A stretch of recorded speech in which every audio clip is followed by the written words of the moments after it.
Hello everybody and welcome back to the channel. My name is Invin and today what I'm going to be bringing to you all is a quick top tips guide for new and returning players to New World. Now obviously with the Brimstone Sands update upcoming at the time of recording this video, or indeed if you are watching this video once Brimstone Sands has released, you will know that a lot of things have changed. A lot of people are coming back to the game to test out this update or to prepare for it, and a lot of new players will be getting encouraged to pick up the game alongside the hype of this update. So what I'm going to be talking about today then is just a few quick tips and tricks on things that you need to know as a returning player or a new player, and what I'm going to do is start off with some fairly basic stuff that is more specifically going to be helpful to newer players and returning players that haven't played for a while. Then we're going to ramp it up to people who are leveling and late game players, or people who have still been consistently playing, but this might still serve as a nice refresher. And finally, we're going to end off the video with how you can prepare for Brimstone Sands update if you are watching it, like I said, at the time of upload. Now, if you are watching this once Brimstone Sands has gone live, you will be able to just basically apply these tips, but in the current time. Instead of preparing for the update, you're going to be grinding through it, so these tips at the end of the video should help you do that. Now, as always with these videos, there will be timestamps down below, so do feel free to jump about as you wish and as you need to. And obviously, if you are watching this for a second time, you can kind of jot about as you'd like to if you want to refer back to the video. Now, just a quick note on leveling before we set off. I know a lot of people have been asking me on the channel about leveling. Currently in the live build at the time of this video going up, the best way to be leveling is still going to be the town boards secondary to the quests, because of course the town board still gives a good amount of XP. However, if you are watching this once Brimstone Sands has gone live, from what I can tell right now in the PTR and what they're kind of saying about the leveling process, the quests are going to be your main way of doing it. So if you have started a new character for the expansion, or you're playing on an old character that's not yet level 60, the main story quests and things like that are going to be your best way to get the XP, because town boards seem to be considerably less good than they were in the current live version as I'm recording this, which is a little bit of a weird one to talk about, but yeah, get your heads around that. Currently, town board, if you're watching it after Brimstone Sands, questing and then town board. Okay, so starting off pretty simple then. The first thing, of course, is going to be to make sure you are backstabbing enemies for that extra damage. It always guarantees you a crit. And on top of this, you can get perks such as, you can see Rogue here, which gives you plus 5 to 19% more backstab damage. Now, if you are a newer player or someone who is still leveling, don't worry too much about the perks, just equip the best weapon and armor that you have. However, if you are someone that's at the end game and you are maybe wanting to do a little bit of extra damage, Rogue can be a good one to set off. I wouldn't go out your way to buy it, but if you do get a piece with it on, it can be really, really helpful. New World now has an auto regen system. You will see if I take a bit of damage there, you can see it automatically pops up with the thing just above my health bar there, telling me that I'm getting auto regen. Now this is really, really good for lower leveling and also for expeditions in the main part. You can see as soon as you take damage, if you are not in combat, then you will get this little icon above the bar and you will start to regenerate without having to use any food. Now, like I mentioned there, this is only when you are out of combat. This will be symbolized by a crossed swords on your health bar if you are in combat, and obviously if you are out of it, you won't see the crossed swords. This is generally when you're not fighting mobs or players, or you haven't been tagged by any mob or player in the last few seconds. You will then start to get this auto regen. So like I said, for expeditions and particularly for early game leveling when you are going through certain areas, this is a really, really crucial and useful feature that has been added to the game since launch. Now the next one is going to be looking at attribute points. Of course, you guys will know this by now, but obviously you have the bonuses that they give you. For example, strength, you can see there, plus 10% damage to physical and light attacks. But what you will also notice is they give you a secondary stat, and this is something that a lot of returning players forget about and a lot of new players might not initially realise, is that every 50 points into a stat you get a combat bonus and a related skill bonus. So with your strength, it is bonuses towards mining, dexterity, it is skinning, intelligence, it is harvesting, focus is fishing, and constitution is logging. And this is all of your trade skills, your gathering skills. As you can see here, my music's kind of cut off, and I've kind of neglected my fishing a little bit, but as you can see, the rest of them there for the gathering skills, you will get a bonus to with your attributes. So if you are going to be particularly going out of your way to farm or to level up a particular attribute, then make sure you do spec into that. It does cost 200 coins when you are level 60, but if you're going to be making more than that back, which you can pretty easily by farming resources in this game, then that is a really good thing to do, is spec into the one that you're going to be using, because it does give you a good bit of bonus. For example, if we look at the 250 dexterity bonus, if you have that many points, it gives you a plus 10% yield while skinning, which is really good. The same for mining, the same for harvesting, etc, etc. So if you are going to train one of these skills or go gathering, it is really worthwhile hitting those attribute bonuses. Now, another thing that you can also look at when you are trying to get extra yield from gathering, because this is something you're going to be doing all throughout the game, game, whether it's to make money, whether it's to level up so you can gather higher level resources.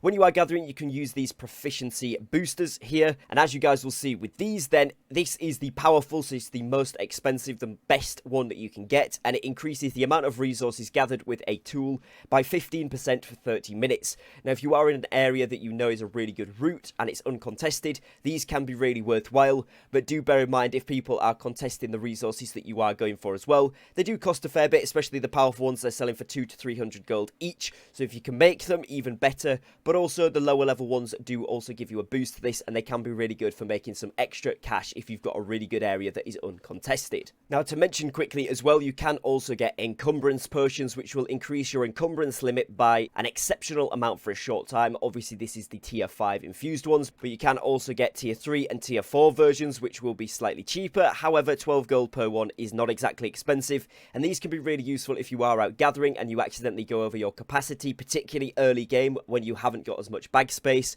These can be really good for just bringing those extra few items back to the town to sell or to refine to increase your skills or to make yourself an extra bit of money. Now, the next thing is that low-level resources such as young trees, which give you green wood, as you guys can see here, flint, stone, and herbs, especially hyssop and hemp, will make you a lot of money, as a lot of players in late game don't bother gathering these as much and will need them to refine into skills or to build the higher end items. But they also sell for a lot of money because a lot of players prefer to just buy things rather than to go out and gather them. So if you ever are running low, the flint doesn't get you any skill levels for gathering, but it also requires no tools. As soon as you've completed the initial tutorial quest, you will have your tools and you'll be able to then chop down trees and you'll be able to gather stone, etc. And that is a really good way to make yourself a nice bit of early coin if you do need a bit of gold for certain things in the game. And this is a great method throughout the game. Even as an end game player, I still use this method of going out and getting some young trees and that green wood whenever I can, because people need it for charcoal, people need it for refining wood, and a whole host of other things. So it's always getting bought up pretty quickly and sells for a pretty good amount per one, and you do get several per tree. So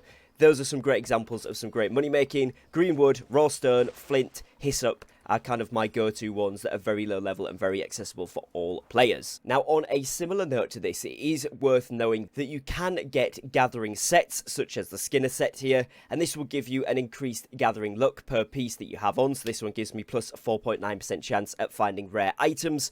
It is great, but it doesn't increase your yield, and it can make it harder to kill some of the mobs, particularly with skinning. So it's a kind of a way up. If you want to get it and you want to use it, then it might give you a little bit of an increase to profit. So if you get some of these drops, certainly keep hold of them.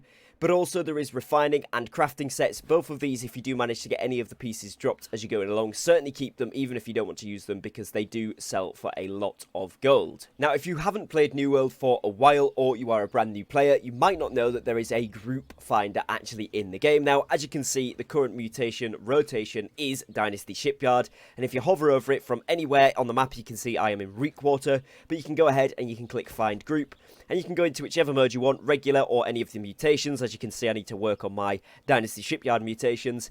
But you can essentially go on here and you can click Find Group, and you'll be able to see if there are any open lobbies to be able to join. It tells you what roles are currently in that lobby, and also they can select what they are looking for. As well as this, you can see that there is a level there. They're requiring level 55 and a minimum of 100 gear score. This one is 441 gear score.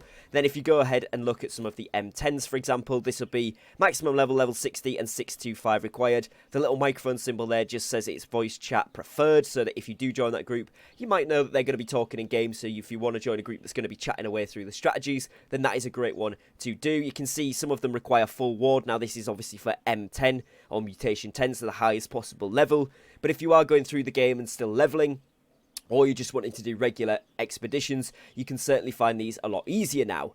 Now, that being said, something that often players do forget about is trying to go ahead and grab their faction quests for expeditions, which essentially, let's say, for example, I'm going to go ahead and do a Lazarus, whether it's a mutation or a regular one. I should always have this quest accepted, so that when I go into that expedition, I'm going to complete it, I'm going to get my tokens, my gold, and of course, my faction XP. Now, obviously, I don't need the reputation as much now, but any extra tokens would be nice. And as you guys will see here in the top left of this section, you do have your daily bonuses, which again is something a lot of returning players or new players might not know about. Daily bonuses, you get 3 per day, and it gives you a 10x to the coins. As you can see, I would get 270 coins for completing that. And it also gives me, as you can see, a ton of faction tokens, which is going to mean I can buy these rewards from the shop if I do want to go ahead and do that. You know, things like gypsum orbs particularly. You can also get chunks of consecrated iron, which put resilient onto a piece of armor.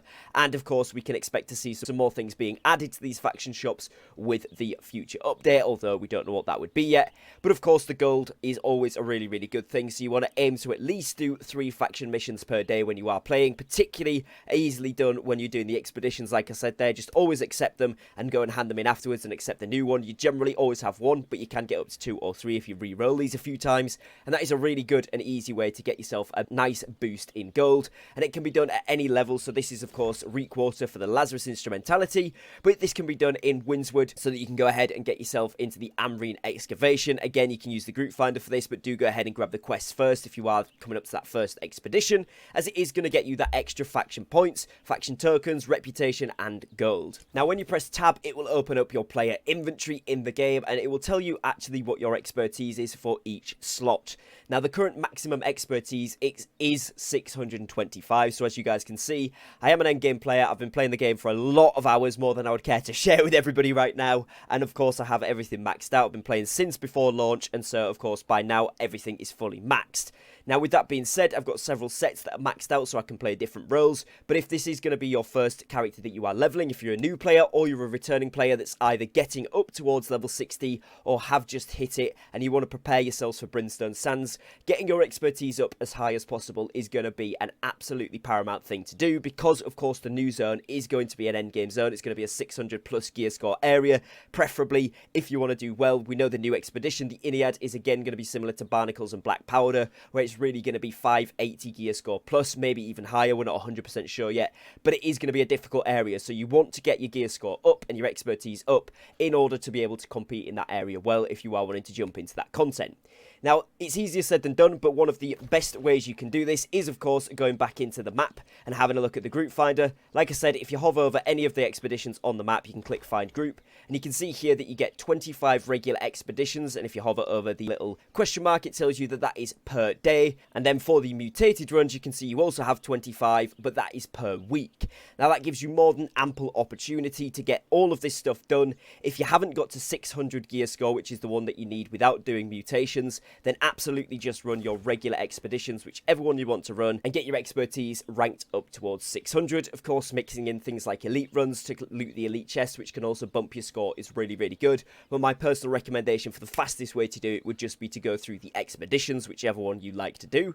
And then, obviously, once you've hit 600, you need to be going into the mutations, working your way up through that and improving your gear to get towards that 625 gear score that you can see here. Takes these umbral shards, which you get as a reward for completing mutations. Obviously, the higher the mutation you can complete gives the more shards, so once you do get one set all the way up to 625 and you can repeatedly and consistently complete M10s, which is the highest level, mutation 10, on a gold standard, you can easily level up your other sets, but do not worry about this until you get one set all the way maxed up that is going to be useful and good for this event, because then you can level up PvP sets, you can level up whatever other sets that you want to try out once you've got one nice PvE set all the way leveled up, because you're going to be able to rerun these pretty easily. So focus on that first, get your expertise as high as you can before Brimstone Sands, and that should put you in good stead for the update. Now finally, talking about preparation for Brimstone Sands and generally good practice in New World, I want to touch on trade skills. Now, as you guys can see, some of mine are really high, others are not great at all. Like fishing, we've got level 11,